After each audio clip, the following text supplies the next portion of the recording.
ಓಂ ಕ್ರಾಂ cream ಕ್ರೌಂ ಸಹ ಭೌಮಾಯ ನಮಃ. ನಮಸ್ಕಾರ ಸ್ನೇಹಿತರೆ, welcome to VRL astro and Ayur 369 YouTube channel.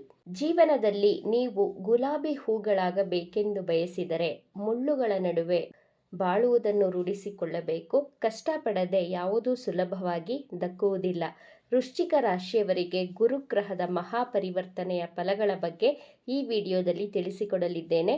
ಗುರುಗ್ರಹ ನಿಮ್ಮ ಅಷ್ಟಮ ಭಾವದಿಂದ ನವಮ ಭಾವ ಭಾಗ್ಯಸ್ಥಾನಕ್ಕೆ ಗೋಚಾರ ಮಾಡುತ್ತಿದೆ. ಅಕ್ಟೋಬರ್ 18ರಿಂದ ಡಿಸೆಂಬರ್ 3ರವರೆಗೂ ಸರಿಸುಮಾರು 46 ದಿನಗಳ ಕಾಲ ನಿಮ್ಮ ಭಾಗ್ಯಸ್ಥಾನವಾದಂತಹ ಕಟಕ ರಾಶಿಯಲ್ಲಿಯೇ ಇದ್ದು ಮತ್ತೆ ವಕ್ರಿಯಾಗಿ ಅಷ್ಟಮ ಸ್ಥಾನದಲ್ಲಿ ಪ್ರವೇಶ ಮಾಡಲಿದೆ. ಈ ಗುರುಗ್ರಹದ ಮಹಾಪರಿವರ್ತನೆ ವೃಶ್ಚಿಕ ರಾಶಿಯವರ ಜೀವನದಲ್ಲಿ ಯಾವ ರೀತಿಯ ಪ್ರಭಾವವನ್ನು ಬೀರಲಿದೆ ಎಂದು ನೋಡೋಣ. ಗುರುಗ್ರಹ ನಿಮ್ಮ ದ್ವಿತೀಯಾಧಿಪತಿ ಹಾಗೂ ಪಂಚಮಾಧಿಪತಿಯಾಗಿ ಭಾಗ್ಯಸ್ಥಾನದಲ್ಲಿ ಗೋಚಾರ ಮಾಡುತ್ತಿದೆ. ಅಲ್ಲಿಂದ ಪಂಚಮ ದೃಷ್ಟಿಯಿಂದ ನಿಮ್ಮ ರಾಶಿಯನ್ನು 7ನೇ ದೃಷ್ಟಿ 3ನೇ ಭಾವಕ್ಕೆ ಬೀಳುತ್ತಿದೆ. 9ನೇ ದೃಷ್ಟಿ ಪಂಚಮ ಭಾವಕ್ಕೆ ಬೀಳುತ್ತಿದೆ. ಜ್ಯೋತಿಷ್ಯ ಶಾಸ್ತ್ರದಲ್ಲಿ 9ನೇ ಭಾವವನ್ನು ಲಕ್ಷ್ಮೀ ಸ್ಥಾನ ಹಾಗೂ ತ್ರಿಕೋಣ ಸ್ಥಾನ ಎಂದು ಕರೆಯಲಾಗಿದೆ. 9ನೇ ಸ್ಥಾನ ತುಂಬ ಪವಿತ್ರವಾದಂತಹ ಸ್ಥಾನ. ನಿಮ್ಮ ಭಾಗ್ಯ, ಅದೃಷ್ಟ, ತಂದೆಯ ಬಗ್ಗೆ ನೋಡಬಹುದು. ಹೈಯರ್ ಸ್ಟಡೀಸ್ ಮಾಡುವ ಬಗ್ಗೆನೂ 9ನೇ ಭಾವದಿಂದ ವಿಶ್ಲೇಷಣೆ ಮಾಡಬಹುದು. ಪಂಚಮಾಧಿಪತಿ ಭಾಗ್ಯಸ್ಥಾನದಲ್ಲಿ ಗೋಚಾರ ಮಾಡುತ್ತಿದೆ. ಈ 46 ದಿನಗಳು ಮತ್ತೆ ಬರುವುದಿಲ್ಲ. ನಿಮ್ಮ ಅದೃಷ್ಟ ನಿಮ್ಮ ಕೈ ಹಿಡಿಯಲಿದೆ. ವೃಶ್ಚಿಕ ರಾಶಿ ವಿದ್ಯಾರ್ಥಿಗಳಿಗೆ ಈ ಗುರುಗ್ರಹದ ಪರಿವರ್ತನೆಯಿಂದ ನಿಮ್ಮ ವಿದ್ಯಾಭ್ಯಾಸದಲ್ಲಿ ಹೆಚ್ಚು ಏಕಾಗ್ರತೆ, ಆಸಕ್ತಿಯನ್ನು ತೋರಿಸುತ್ತೀರಾ. ಈ 46 ದಿನಗಳಲ್ಲಿ ಗುರುವಿನ ಆಶೀರ್ವಾದದಿಂದ ವೃಶ್ಚಿಕ ರಾಶಿ ವಿದ್ಯಾರ್ಥಿಗಳು ನಿಮ್ಮ ಎಕ್ಸಾಮ್ಸಲ್ಲಿ ಉತ್ತಮ ಅಂಕಗಳನ್ನು ಸ್ಕೋರ್ ಮಾಡುತ್ತೀರಾ. ಈ 46 ದಿನಗಳಲ್ಲಿ ಗುರುವಿನ ಆಶೀರ್ವಾದದಿಂದ ವೃಶ್ಚಿಕ ರಾಶಿಯವರ ಆರೋಗ್ಯದಲ್ಲಿ ವೃದ್ಧಿಯಾಗಲಿದೆ. ನಿಮ್ಮ ಕಮ್ಯುನಿಕೇಷನ್ ಸ್ಕಿಲ್ಸ್, ವರ್ಕಿಂಗ್ ಸ್ಕಿಲ್ಸ್ ಹೆಚ್ಚಾಗಲಿದೆ. ಇಷ್ಟು ದಿನ ನೀವು ನೆಗೆಟಿವ್ ಆಗಿ ಯೋಚಿಸುತ್ತಿದ್ದರೆ ಗುರುವಿನ ಪರಿವರ್ತನೆಯಿಂದ ನಿಮ್ಮ ಜಾಬಲ್ಲಿ ಇದ್ದಂತಹ ಟೆನ್ಷನ್ಗಳು, ನಿಮ್ಮ ನೆಗೆಟಿವ್ ಥಾಟ್ಸ್ಗಳು ಕಡಿಮೆಯಾಗಿ ಬಹಳ ನಿರಾಳವಾಗಿ ಕೆಲಸ ಕಾರ್ಯಗಳನ್ನು ಮಾಡಲು ಪ್ರಾರಂಭ ಮಾಡ್ತೀರಾ. ನಿಮ್ಮ ಬಾಸ್ ಹಾಗೂ ನಿಮ್ಮ ತಂದೆಯ ಸಂಪೂರ್ಣ ಸಹಾಯ ನಿಮಗೆ ಸಿಗಲಿದೆ.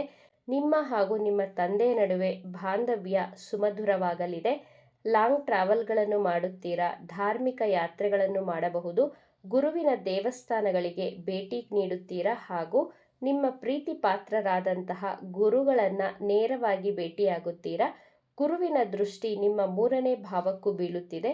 ನಿಮ್ಮ ತಮ್ಮ ತಂಗಿಯರ ಜೊತೆ ಪ್ರೀತಿ ಬಾಂಧವ್ಯ ಸುಮಧುರವಾಗಿರುತ್ತದೆ.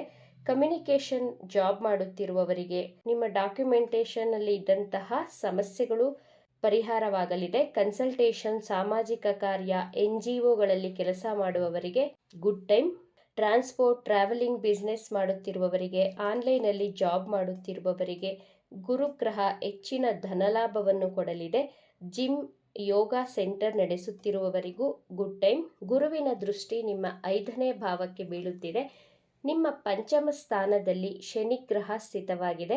ಶನಿಗ್ರಹ ಯಾವ ಭಾವದಲ್ಲಿ ಸ್ಥಿತವಾಗಿರುತ್ತದೋ ಆ ಭಾವದ ಕಾರಕತ್ವವನ್ನು ವೃದ್ಧಿ ಮಾಡುತ್ತದೆ. ವೃಶ್ಚಿಕ ರಾಶಿಯವರ ಮಕ್ಕಳ ಆರೋಗ್ಯದಲ್ಲಿ ವೃದ್ಧಿಯಾಗಲಿದೆ. ಸಂತಾನದ ನಿರೀಕ್ಷೆಯಲ್ಲಿರುವಂತಹ ವೃಶ್ಚಿಕ ರಾಶಿಯವರಿಗೆ ಸಂತಾನವೂ ಆಗುತ್ತದೆ. ನೀವು ಸಿಂಗಲ್ ಆಗಿದ್ದರೆ ಗುರುವಿನ ದೃಷ್ಟಿ ನಿಮ್ಮ ಪಂಚಮ ಭಾವದ ಮೇಲೆ ಬೀಳುತ್ತಿರುವುದರಿಂದ ನಿಮ್ಮ ಲೈಫಲ್ಲಿ ಹೊಸ ವ್ಯಕ್ತಿಯ ಆಗಮನವಾಗಲಿದೆ. ನೀವು ಪುರುಷರಾಗಿದ್ದರೆ ನಿಮ್ಮ ಲೈಫಲ್ಲಿ ಹೊಸ ಸ್ತ್ರೀಯ ಆಗಮನವಾಗುತ್ತದೆ. ಅಥವಾ ನೀವು ಸ್ತ್ರೀಯರಾಗಿದ್ದರೆ ನಿಮ್ಮ ಜೀವನದಲ್ಲಿ ಹೊಸ ಪುರುಷರ ಆಗಮನ, ಹೊಸ ಪ್ರೀತಿ ಬಾಂಧವ್ಯ ಮೂಡುತ್ತದೆ. ಆಲ್ರೆಡಿ ವೃಶ್ಚಿಕ ರಾಶಿಯವರು ಪ್ರೀತಿಸುತ್ತಿದ್ದರೆ, ಪ್ರೀತಿಯಲ್ಲಿದ್ದರೆ ನಿಮ್ಮ ಪ್ರೇಮಿಗೆ ನಿಮ್ಮ ಮೇಲೆ ಇನ್ನೂ ಹೆಚ್ಚು ಪ್ರೀತಿ, ಕಾಳಜಿ, ಬಾಂಧವ್ಯ ಮೂಡುತ್ತದೆ. ಒಟ್ಟಾರೆಯಾಗಿ ಗುರುಗ್ರಹದ ಪರಿವರ್ತನೆ ವೃಶ್ಚಿಕ ರಾಶಿಯವರಿಗೆ ಶುಭ ಫಲಗಳನ್ನೇ ಕೊಡಲಿದೆ. ನಿಮ್ಮ ಜನ್ಮ ಜಾತಕವನ್ನು ವಿಶ್ಲೇಷಣೆ ಮಾಡಿಸಿಕೊಳ್ಳಲು ಬಯಸುವವರು ಸ್ಕ್ರೀನ್ ಮೇಲೆ ಡಿಸ್ಪ್ಲೇ ಆಗುತ್ತಿರುವಂತಹ ನಂಬರ್ಗೆ ವಾಟ್ಸಪ್ ಮಾಡಿ ಅಪಾಯಿಂಟ್ಮೆಂಟನ್ನು ಬುಕ್ ಮಾಡಿಕೊಳ್ಳಿ. ಈ ವಿಚಾರಗಳು ನಿಮಗೆ ಇಷ್ಟ ಆಗಿದ್ದರೆ ನಮ್ಮ ಚಾನಲನ್ನು ತಪ್ಪದೇ ಸಬ್ಸ್ಕ್ರೈಬ್ ಮಾಡಿಕೊಳ್ಳಿ. ಈ ವಿಡಿಯೋಗೆ ಒಂದು ಲೈಕ್ ಕೊಡೋದನ್ನು ಮರಿಬೇಡಿ. ಈ ವಿಡಿಯೋವನ್ನು ನಿಮ್ಮ ಫ್ರೆಂಡ್ಸ್ ಆ್ಯಂಡ್ ಫ್ಯಾಮಿಲಿ ಗ್ರೂಪಲ್ಲಿ ಹೆಚ್ಚು ಶೇರ್ ಮಾಡಿ. ನಿಮ್ಮ ಅಭಿಪ್ರಾಯಗಳನ್ನು ತಪ್ಪದೇ ಕಮೆಂಟ್ ಮಾಡಿ. Thank you friends.